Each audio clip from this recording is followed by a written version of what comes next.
안녕하세요. 몰라요 외침 진행자 이경섭입니다.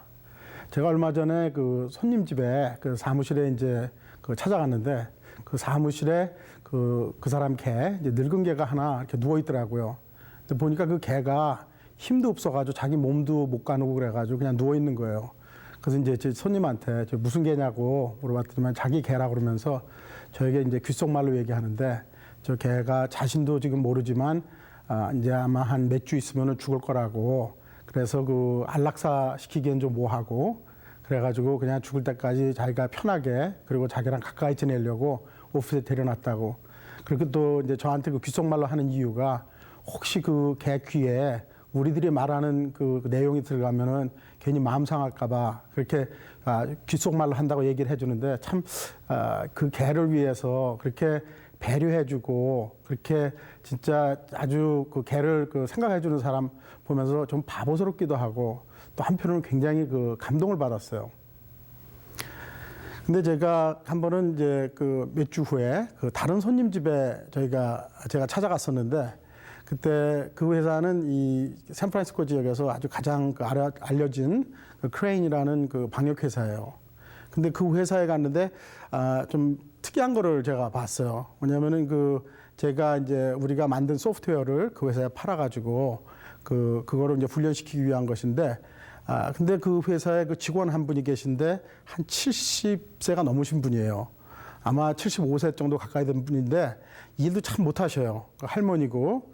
근데 그분을 갖다가 제가 트레이닝 시키는데 너무 답답하고 너무 컴퓨터를 모르기 때문에.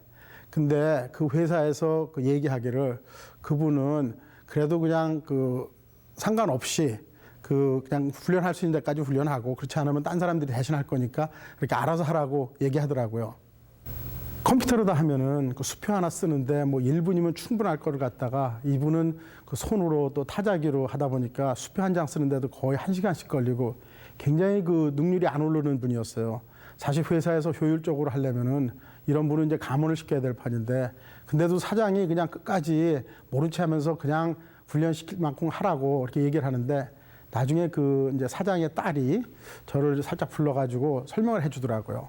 다름이 아니고 그 할머니는 사실 자기 할아버지 때부터 그 회사 1927년인가 창립된 회사인데 그때부터 초기세부터 같이 일하시던 분이고 또 뭐 친척 관계는 아니더라도 굉장히 여러 사장 밑에서 일하면서 회사를 같이 지켜줬기 때문에 그 사장의 지시가 뭐냐면 그분이 어차피 지금 뭐 돈이 없어서 일하는 것도 아니고 그분이 그냥 양론에서 자식도 없기 때문에 혼자 사시는데 본인이 일을 못하는 것도 아니고 안 하겠다 할 때까지 그냥 내버려 두라고. 그래서 책상에 연필 하나도 건들지 말고 그대로 놔두라고 그러한 지시를 했다는 거예요.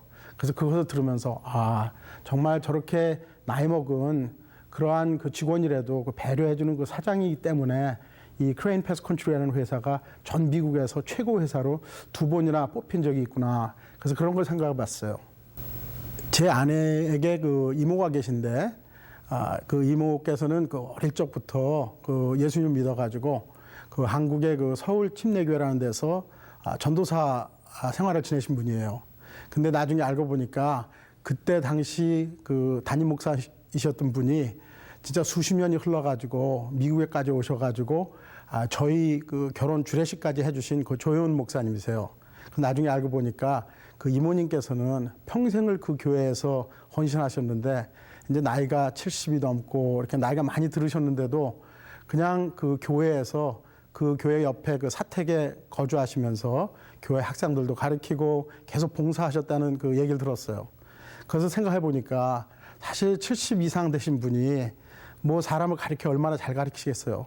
그러나 그 교회에서 그분이 여지껏 헌신하신 그것을 감안하셔가지고 교회에서 끝까지 돌아가실 때까지 모시다가 그분이 돌아가시니까 그때 가르치는 학생들이 수도 없이 많이 모여가지고 교회장을 치렀다는 소리를 듣고 참 감격한 적이 있습니다.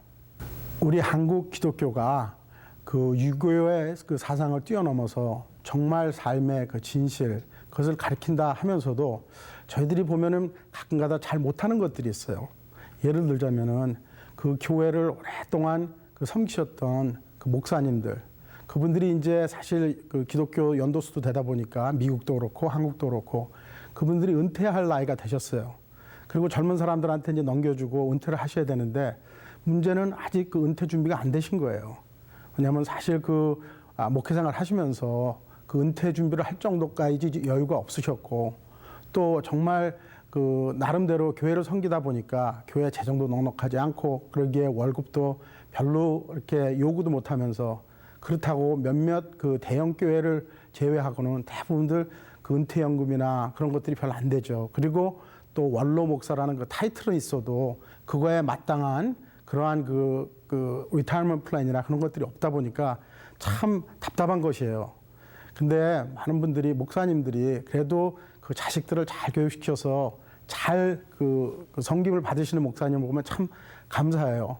그러나 많은 경우에 그 목회를 하면서 사실은 제일 첫 번 희생양이 된 그 자식들한테 손 내밀기 싫어가지고 진짜 그 고생하시는 그 목회하신 분들을 보면은 참 저희들이 교회들이 우선 앞장서서 저희들의 그 원로 목사님이나 아니면 교회를 그 맨 처음에 그 섬기셨던 분들을 우리가 좀 잘 대우해야겠다 그런 생각을 해봤습니다.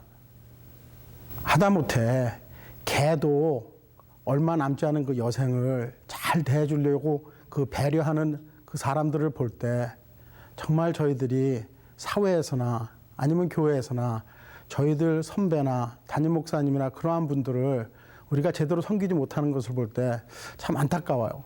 특히 요즘에 미국 경제 사정이 나쁘다고 하는데 그렇더라도 저희들이 앞장서서 그런 분들을 저희들을 도와주신 사실 그분들이 저희들을 위해서 얼마나 기도해 주시고 또 필요할 때는 상담해 주시고 여러 가지 도움을 주셨는데 그런 분들도 테이크케어 하지 못하면서 저희들이 어떻게 그 선교를 한다 할 수 있겠어요.